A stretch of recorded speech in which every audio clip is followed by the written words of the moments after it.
I survived my first round of chemo, and I'm fat and happy. Mostly fat. Stick around, we'll talk.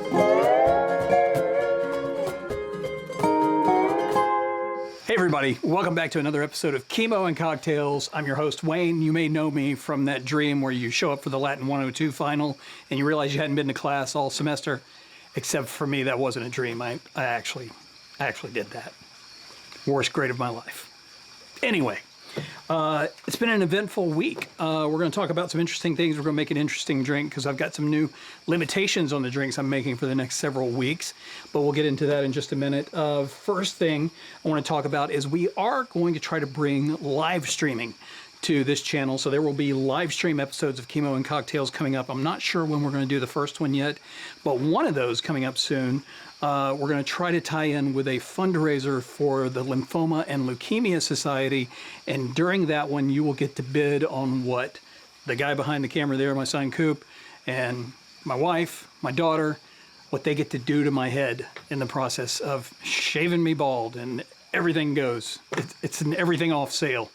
So yeah, you guys can make a difference for the fight against leukemia and lymphoma, and do so while making a complete idiot of me.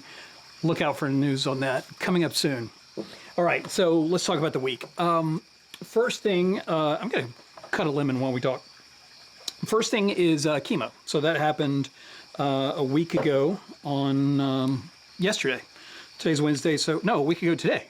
So it's been 1 week since my first chemo infusion. It was a marathon, 9 hours in the chair with them pumping me full of literally liters of chemicals. And some of them were pretty rough. I had a little bit of a reaction to the rituximab, which was the first one they gave me. That's the R in R-CHOP, and R-CHOP is the regimen that I'm getting for lymphoma. It's pretty standard for large B-cell lymphoma like I have. And so my scalp started itching. And if they hadn't warned me ahead of time that that was a potential side effect that was showing that I was having a reaction, I would have never thought anything about it. But all of a sudden, I just started feeling little itches here, little itches there. And I'm talking to my wife about it, talking to the nurse about it. And they said big red blotches just started showing up on my forehead. So we had to stop the rituximab. They had to pump me full of steroids. Now, I'd already taken 100 milligrams of prednisone that morning.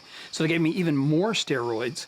And they'd already given me Zofran and Benadryl first thing, so at that point they were giving me more Benadryl, and I guess just the Benadryl and the steroids counteracted each other because I wasn't sleepy, I wasn't wired, I was just kind of even-keeled. It was almost like they were dueling it out for supremacy in my body. Then they restarted the rituximab and then went on through several other drugs. The rituximab took hours. And then some of the other drugs, one of which is called doxorubicin, is also known as the Red Devil. They said that one could be pretty rough with the side effects. Nothing really crazy happened while that one was going in. The last one, cyclophosphamide, it was really weird. That one went in really fast, and I just felt this burning in my sinuses the whole time, and my eyes watered up a little bit. But other than that, no big deal. I was fully prepared because of all the Benadryl they pumped in me that I wouldn't be able to drive home. Kelly had gone with me and stayed the entire day with me so she could run and get me meals and everything. And I was prepared for her to drive home. I didn't even think about it. When we walked out to the car, I just walked straight to to the driver's side and sat down. She goes, "I guess you're driving." I said, "Yeah, I guess I am." I hadn't even considered it, but it was not bad. They say that the worst side effects kick in days 1 through 4 after chemo. So I felt like I was constantly just waiting for that to happen. And really, it never did. There was a low level of nausea, but very, very manageable. And I was taking Zofran 3 times a day, so that helped with that. I was still taking prednisone 100 milligrams every morning to start the day. You don't want to take that late in the evening or you'll never sleep. But I had, despite all the prednisone, had no issues sleeping. In fact, I was taking naps every day.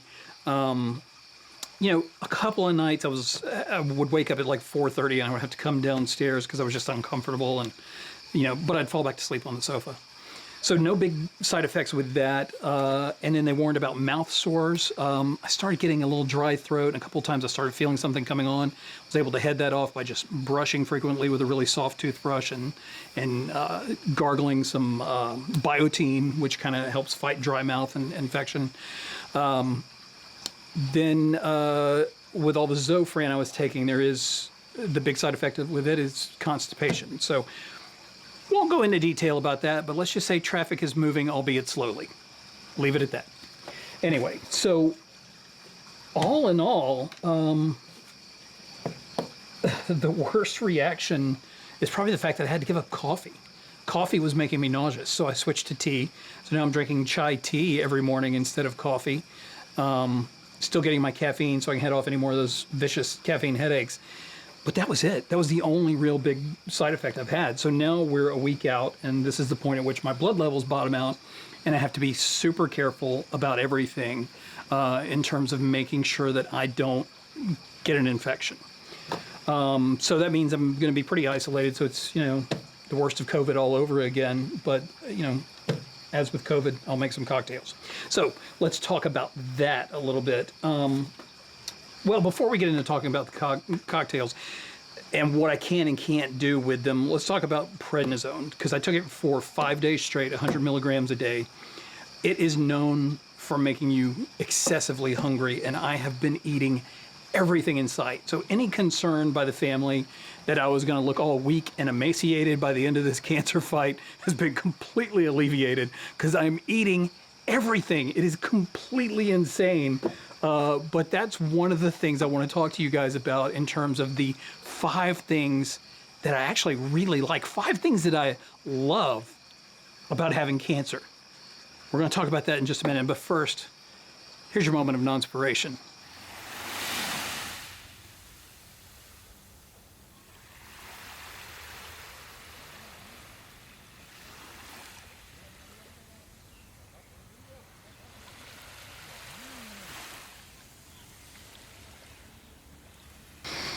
Okay, so let's get into it. We're going to make a cocktail, and we're going to talk about 5 things I love about having cancer. Everybody always talks about all the bad things. Everybody always goes to the negative, the things they hate about cancer, how cancer sucks. I'm going to talk about the things that are good, because I like to find the positive in situations, and I have found some positives in this whole cancer diagnosis thing. Number one, we've already brushed on, and that's food. Everybody's so worried that you're going to lose weight that you can eat whatever you want, and nobody questions it. Even when I ask my doctors, hey, what should I be eating? Should I be eating certain types of cancer-fighting foods? Should I be eating really healthy? Should I be avoiding saturated fats? Or should I avoid dairy? Should I avoid sugar? Now, they did say I should avoid sugar, because sugar does feed the cancer cells, as we talked about with the PET scan. It works because the cancer is eating up all that glucose. So I'm having to stay away from a lot of processed sugars and trying to stay away from simple carbs as well.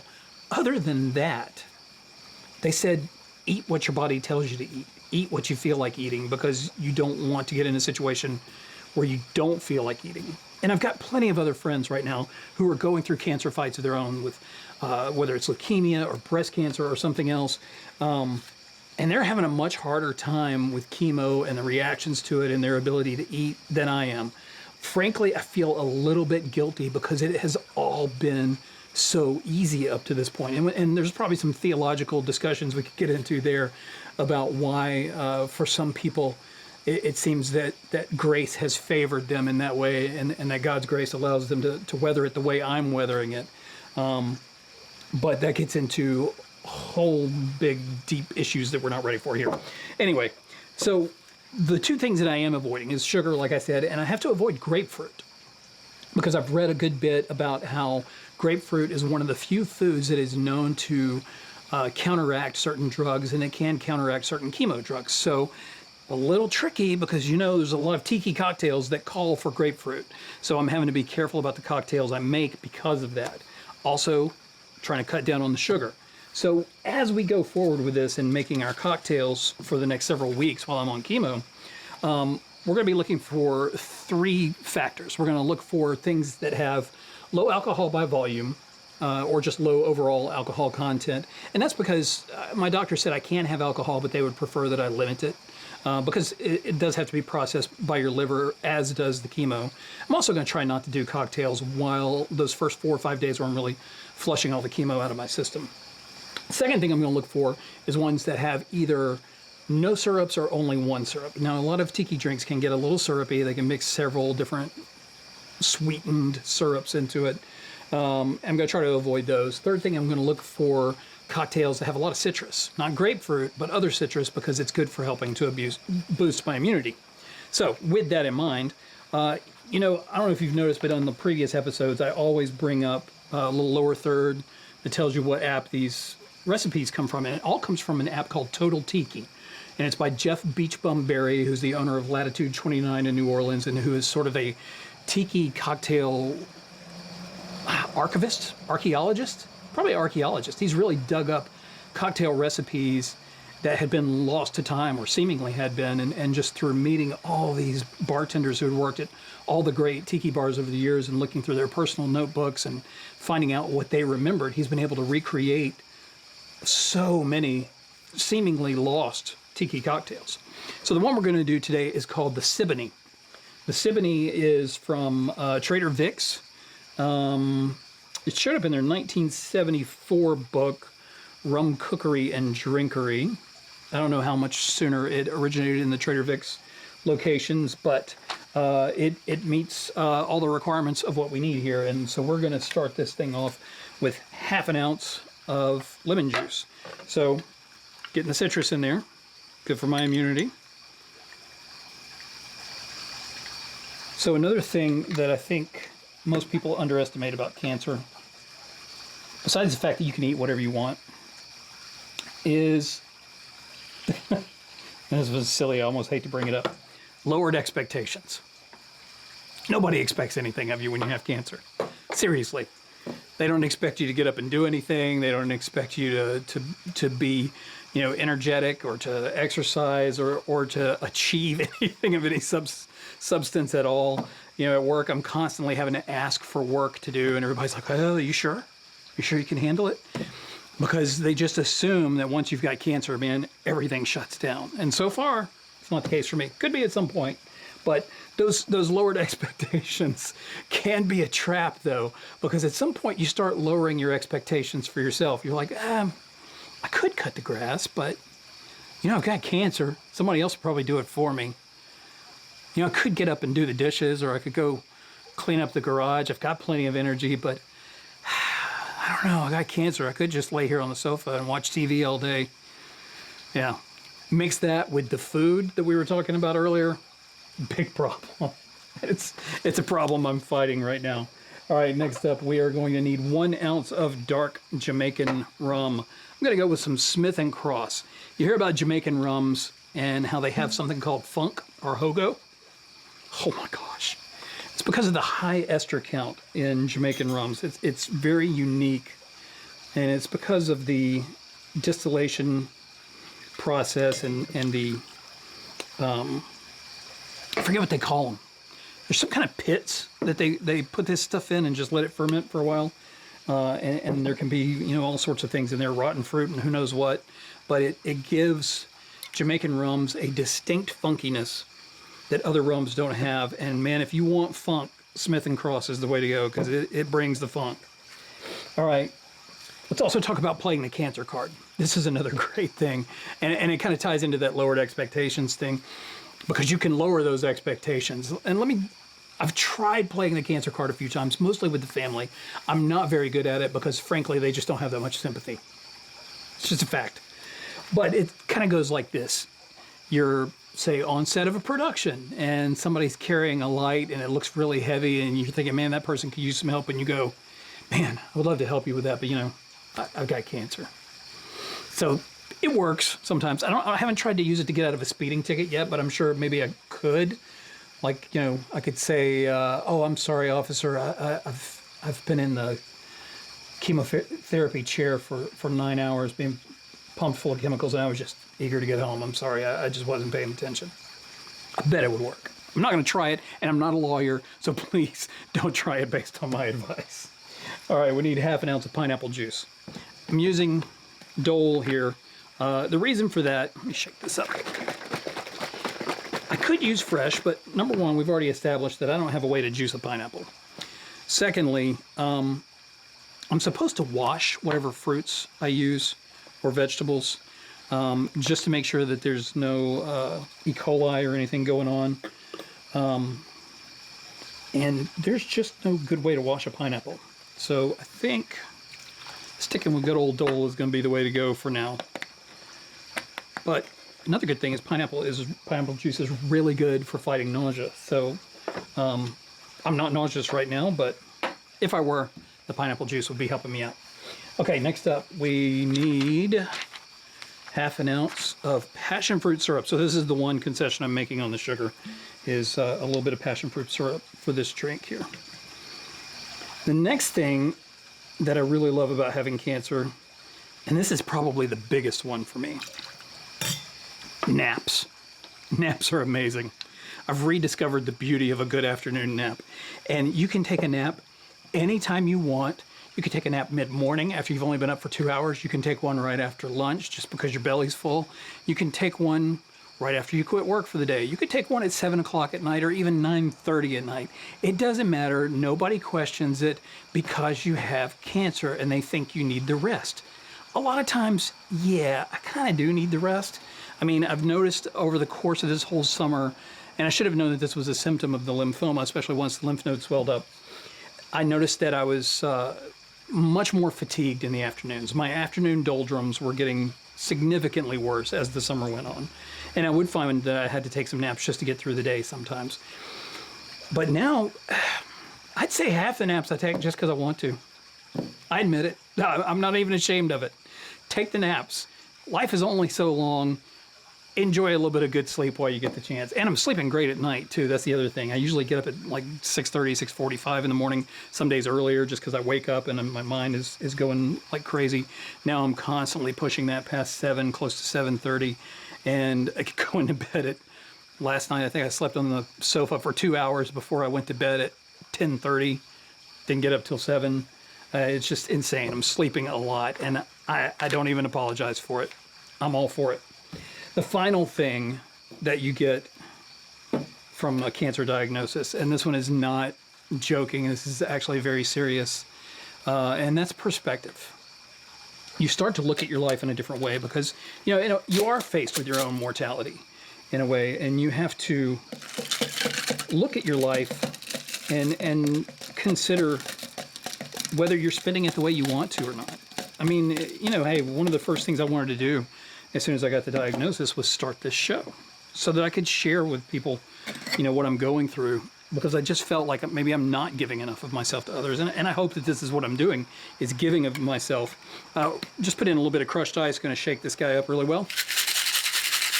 So that's been the big thing, is getting some perspective, looking at things that you haven't done maybe that you want to achieve.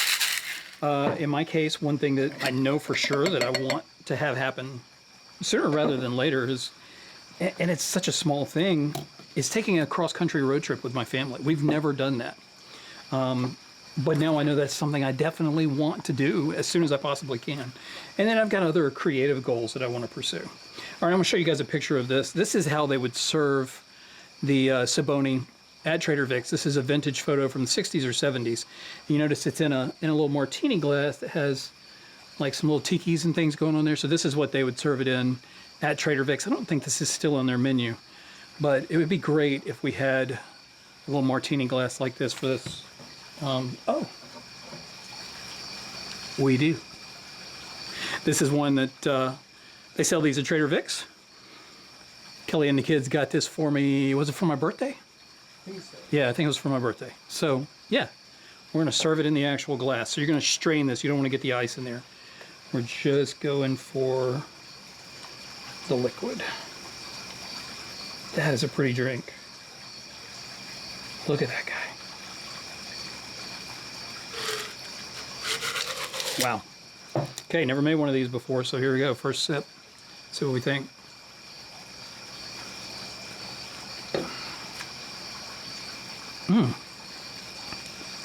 Interesting. It's like, and at first I thought the lemon was going to overpower the passion fruit, then the passion fruit started overpowering the lemon. And the pineapple juice is kind of just laying the groundwork for both of those and letting them duke it out for supremacy. Meanwhile, the rum is just there doing its job. Could probably shake that a little bit more to meld the flavors a little bit better, but That's really good. That's really refreshing. I'm drying out my tongue a little bit and I can't talk. It sounds like I'm trying to make it sound good when it's really bad, and I swear that's not the case. I really do like this drink. This is interesting. Yeah, try this one, the Siboney from Trader Vic's. And I guess that's it for this episode. Look out for those announcements about the live stuff, and we'll see you next time. Cheers.